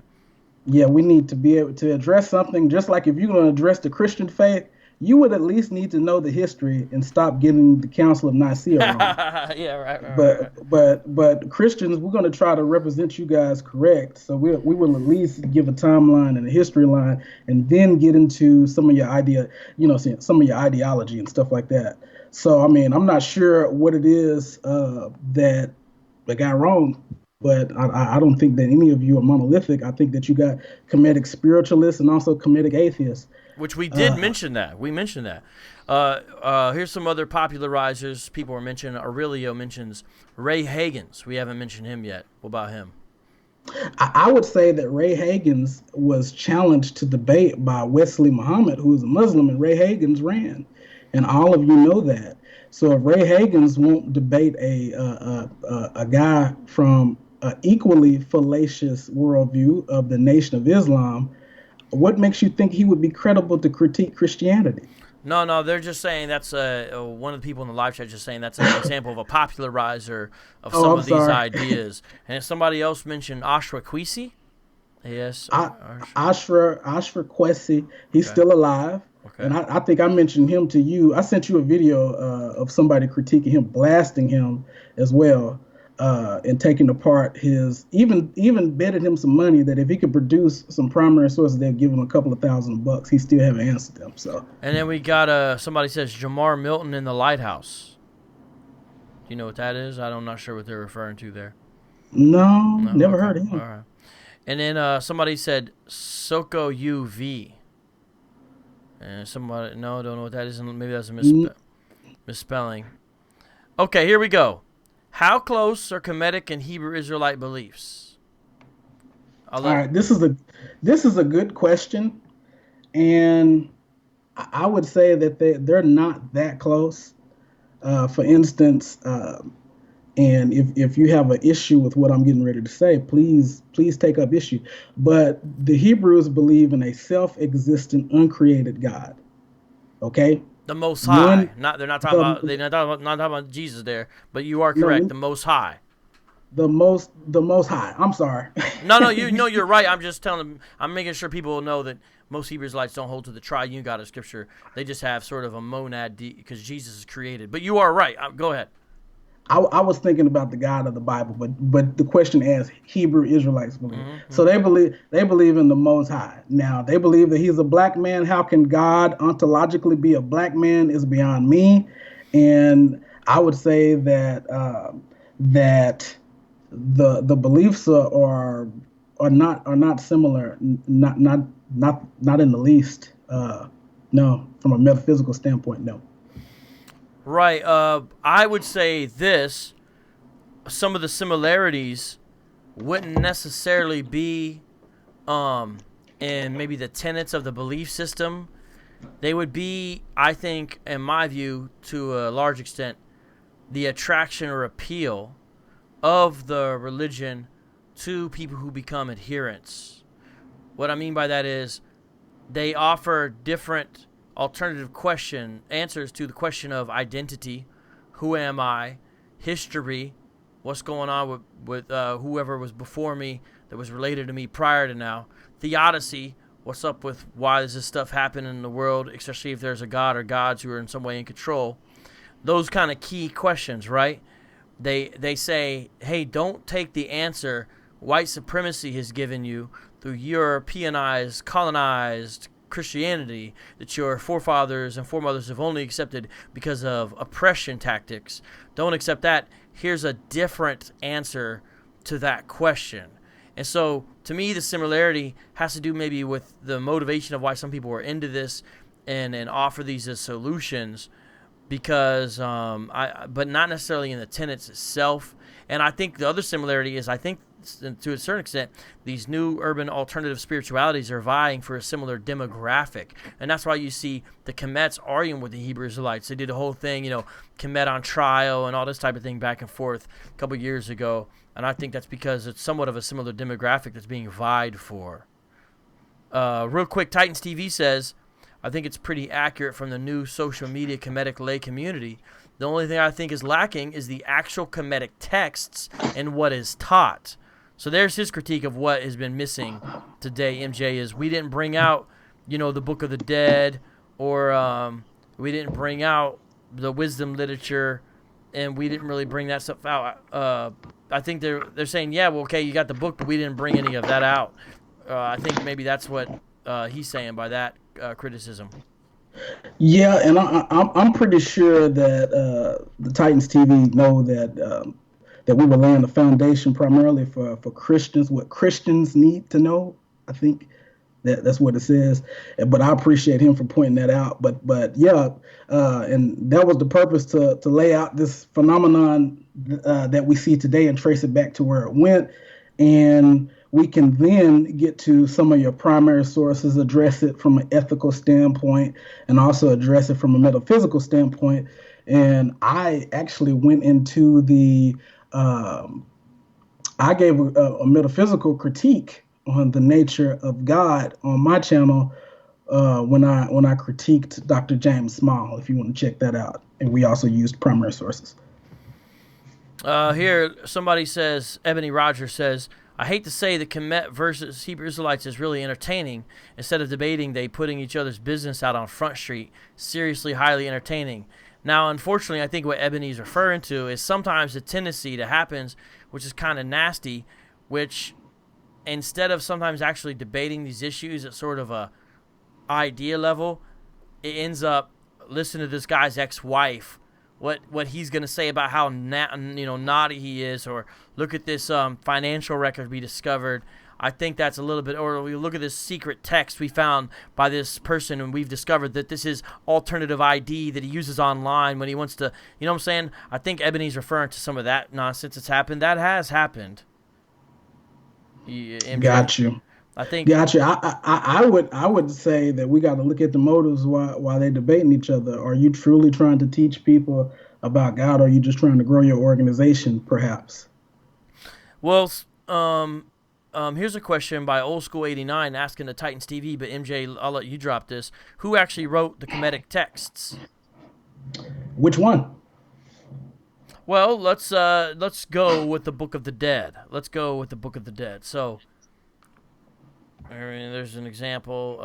So maybe. Now I know the answer is not. It's not like a single. We have our translations from Wallace Budge, who really was the first person to do it, and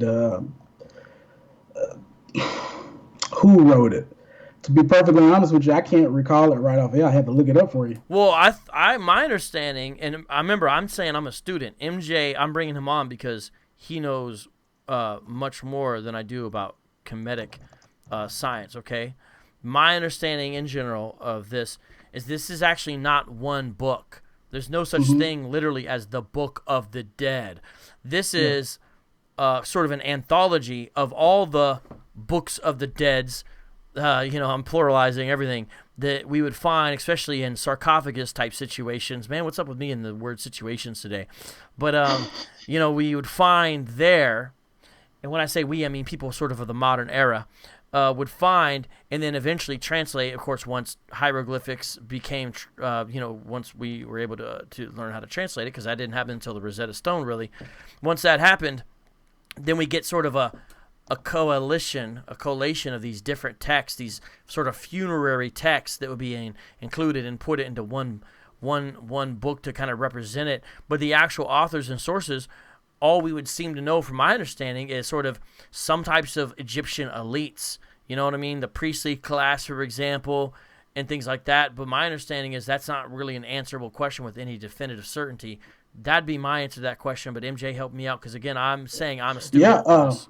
Okay. Well, George G.M. James would say the adherents of the mystery systems wrote it. Yeah, there you go.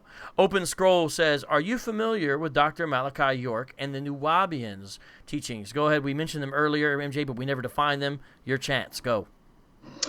I'm not that familiar with Dr. Malachi York intimately. Lord forgive me. Hey, I ain't trying to be funny, but you better be glad you're not familiar with him intimately, because he had a taste, if you know what I'm saying. Not familiar with his teachings on that level. Mostly familiar with attacks on Christians. I can tell you that for the most part. Well, what about Nuwabian? What's a Nuwabian? How would you define Nuwabian? A Nuwabian, they came from the Moorish Science temples, and they were obviously started up by Malachi York, and they embrace a kind of a syncretic. It's almost it's syncretist, where they're combining different religions together. Yeah. Absolutely, it's a little bit of Judaism. It's a little bit of Islam. You know, a little bit of teachings from the Moor. So it's really syncretic. So they have a smorgasbord of beliefs, so to speak. All right. My man says its proper title. Now I'm probably gonna mispronounce this. Excuse me. Is the Pert Imheru, or the Book of the Coming Forth by Day. It's not unlike the Bible in that it has many authors. That seems like a fair enough point. Is this the same guy that asked the question? No, it's a different guy. He's answering from a Kemetic viewpoint.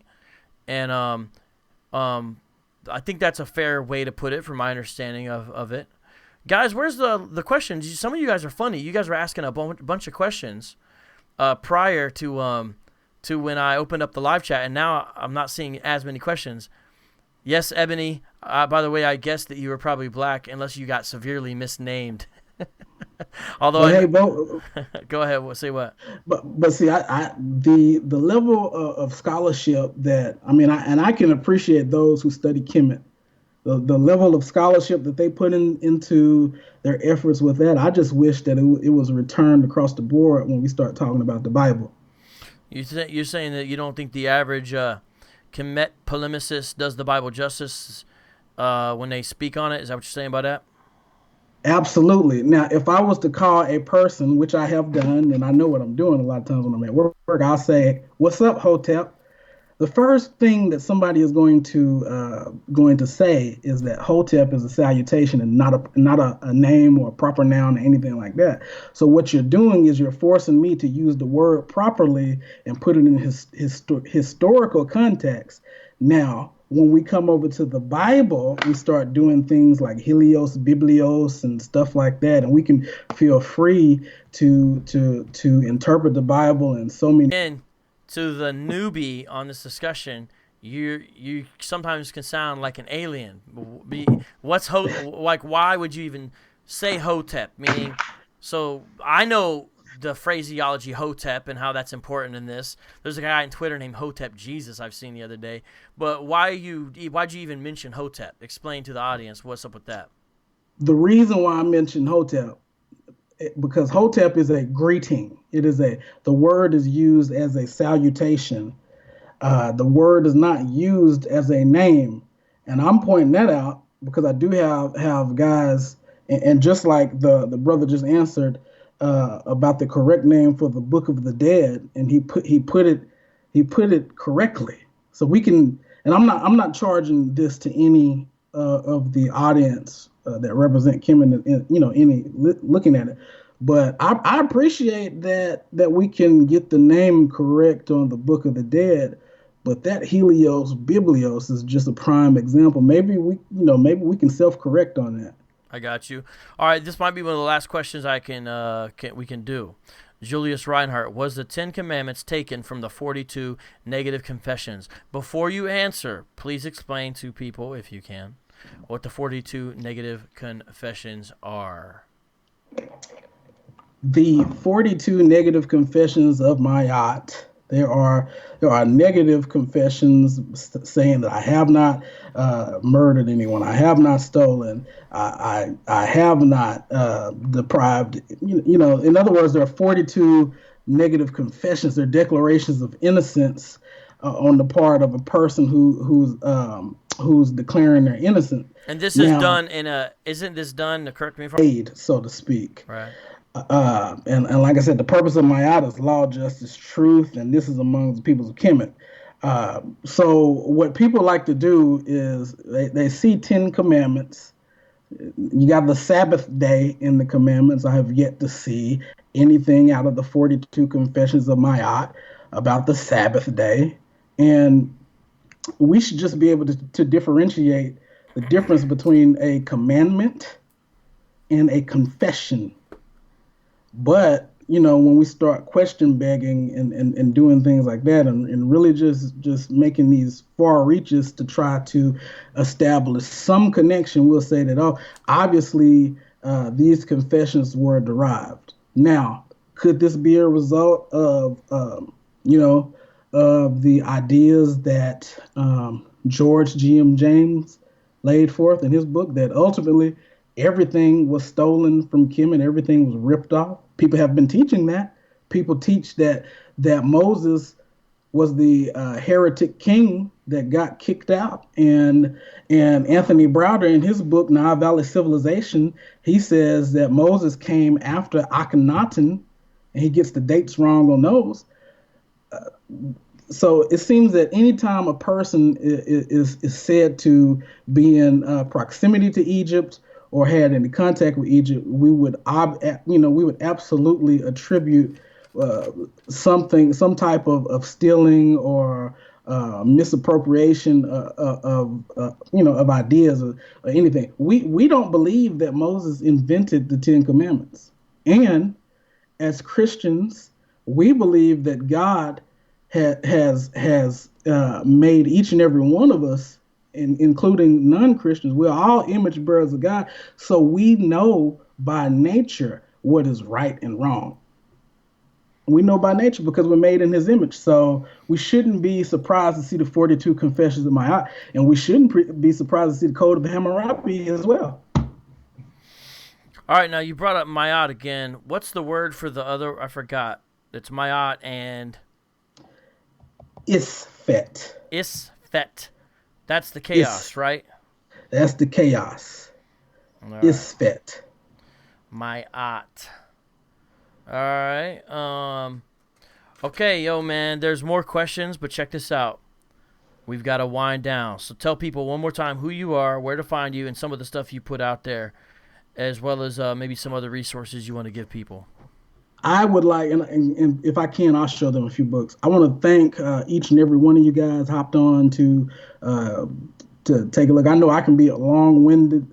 That's why I try to hit y'all quick and get out. But I really wanted to try to lay the foundations, because I'm going to take this video and put it on my channel when I get a chance, to lay the foundations for the popularity of the movement. And, of course, we're going to get into some primary texts on my channel and maybe some primary text next time.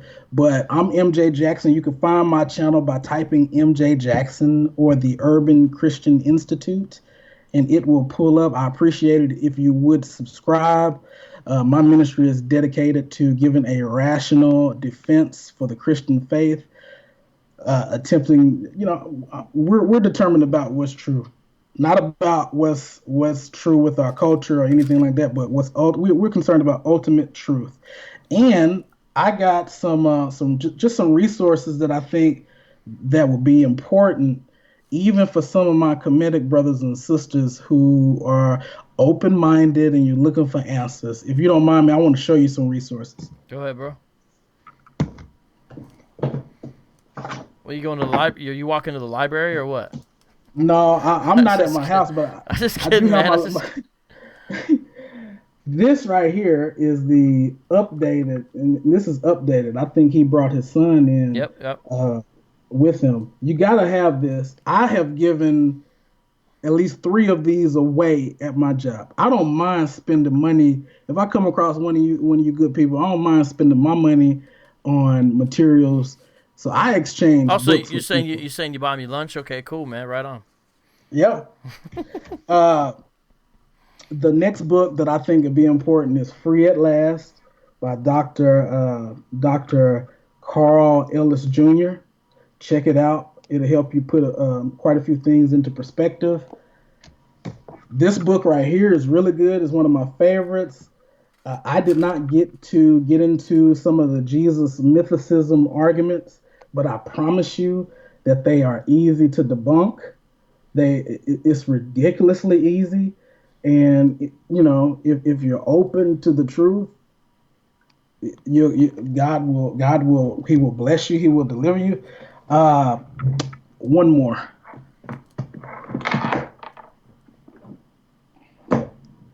And here's my favorite one. The Jesus Legend by Boyd and Eddie. Okay. Right. I know y'all see that white Jesus on the front. I don't have nothing to do with that. I don't believe that he was white. But Well, hold on, let me see. Bring the book over a little bit. I couldn't. Can you bring it back a little bit? Go a little bit towards your microphone. I want to see the Jesus picture. Well, I don't know. He's more blue there. I'm just kidding, man. He's kind of blue. I know what you're saying. Go ahead. But see, look how thick this book is, okay? And I just want to make a comparison.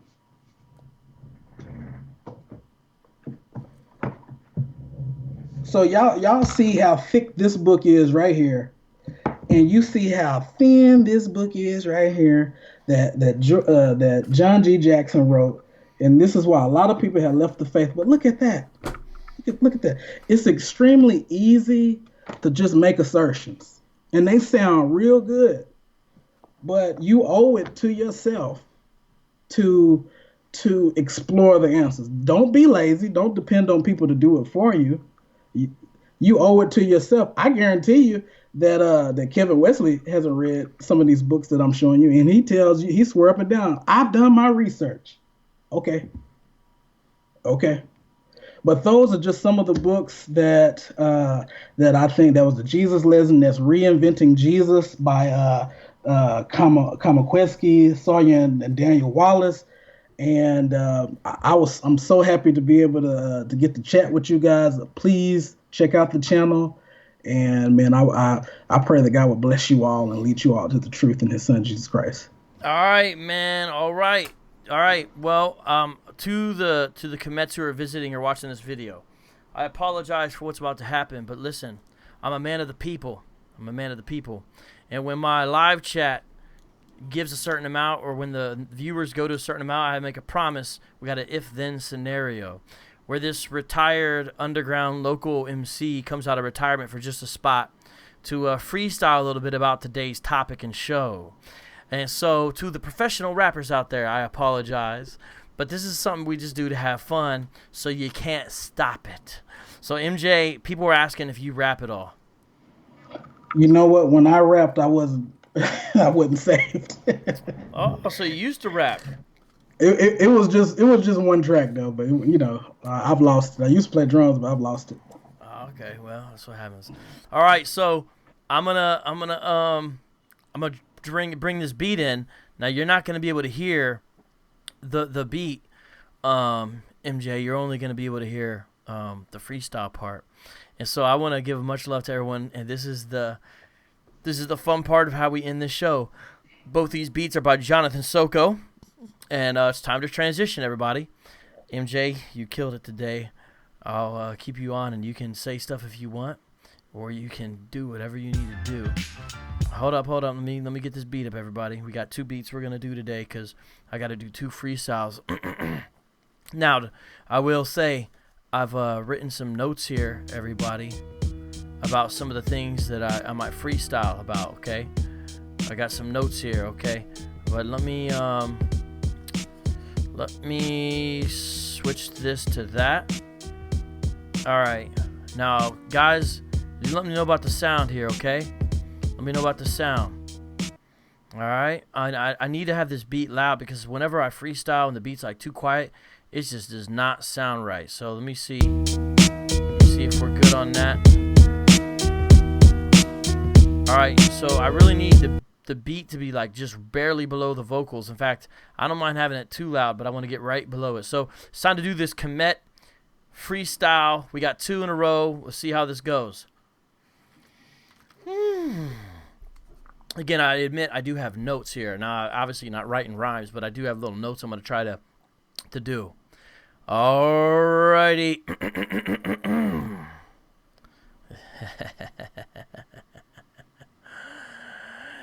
Yo.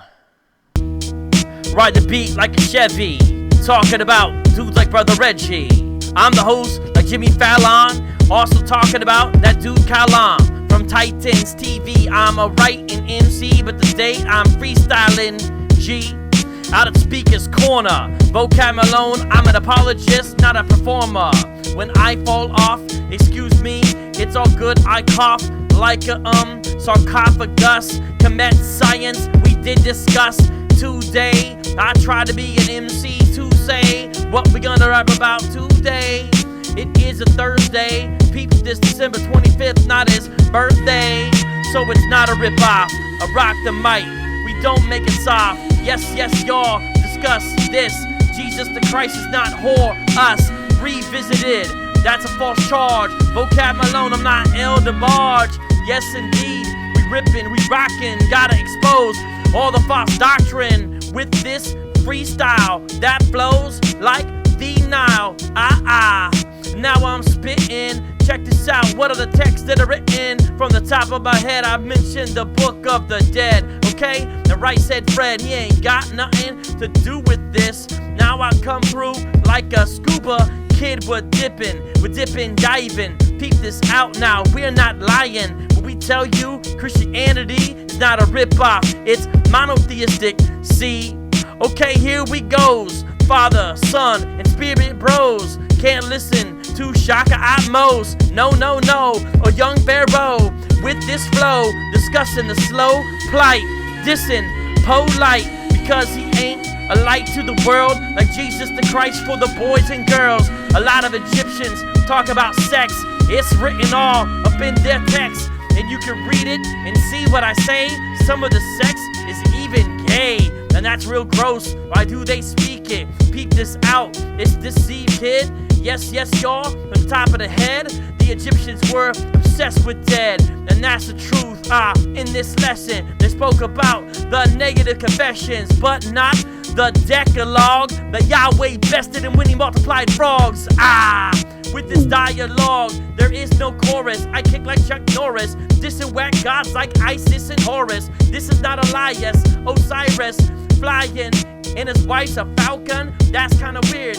Ask my man Callum, he knows the philosophy, but it's mere sophistry. So I'm spitting again, I'm stepping again with my boot.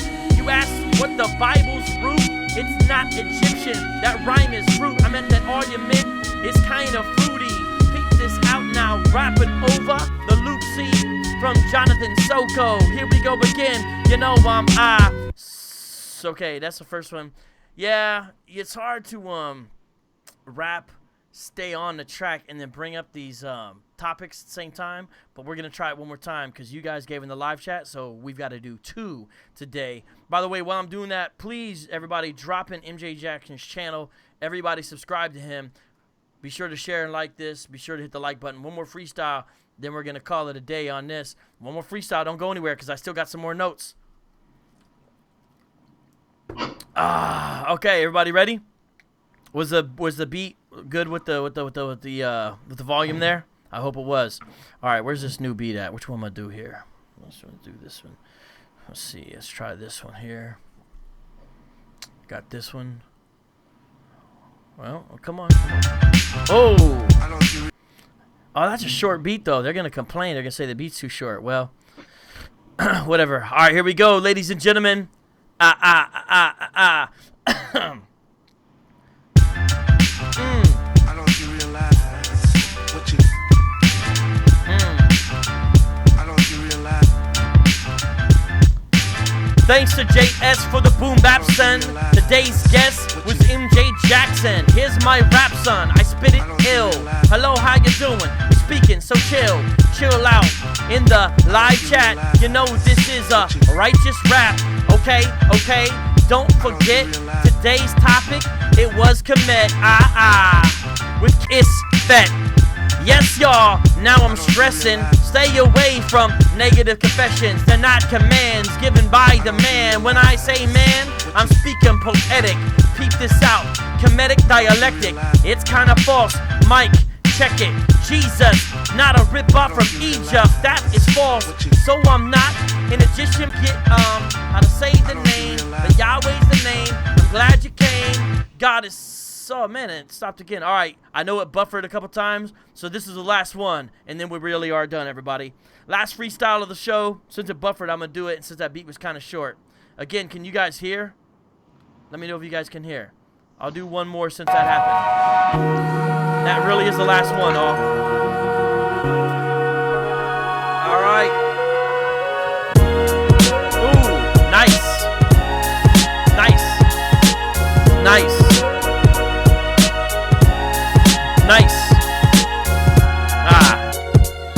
Jonathan brought the fire on this one. Okay.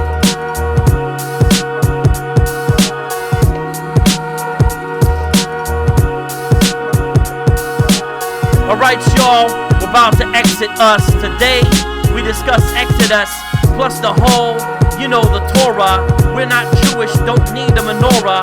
We got Jesus Christ, I'm an explorer, like Columbus, but not an enslaver. I'm not an Egyptian, not an engraver. Try to have some courage, try to be brave, sir. Yes, y'all. Remember the mixed multitude? Yeah, it defeats the attitude that the Bible was an anti-African book. Open it up, take a look. It's about the sun, but not the sun. It means Holy Bible. That argument is done. So if you hold to it, you better run. Peek this out, I grab it in red rum. False doctrine of Egyptologist. I say that in love. Now I'm calling this beat the ending. We were suspending the whole time. Animation I'm bending. Peep this, turn the volume to 10. I do not ascribe to box defense. Bad scholarship. So peep this out. So please don't trip. I rip. And now I got the beat from the lip. So I will spit. I'm running out of words. Don't know what to say. Other than do not listen to the ex-pastor Ray. Yes, y'all, or even Kevin. Peep this out now. It's not just 7. It's 10 commandments from the mountain. You know, he handed to his people Israel. So peep this, Egyptians fell in the sense of the doctrine won't save you from hell. But peep this and learn this well. Many Egyptians are Christian, they're not under the spell. Y'all, Islam persecuted, that's the truth. You better knew this. I meant know this, okay? Moses freed our people. Let's do it again. Okay, peep this out. This is the end. I ain't got no more words left. Alright, shout out to Jonathan Soko. And shout out to my main man, MJ. MJ, thanks, man. You killed it today. I couldn't hear your beat, but it was pretty good. You have to go back and listen. Man. It's alright, though. But thanks again, man, for joining. Everybody subscribe to MJ's channel. Please. Sorry about buffering and this and that, but it happens sometimes. Guys, stick around. I got some great videos coming out. That are going to deal with Old Testament ethics and a lot of key issues in the Old Testament, even some debates with atheists on the channel. And next week, I'm lining up an interview with Frank Turek, as well as something with a Jewish rabbi. So this channel's about to go crazy. So do not go anywhere. Thanks for all the support. Street Apologist is out. Peace out, y'all. God bless.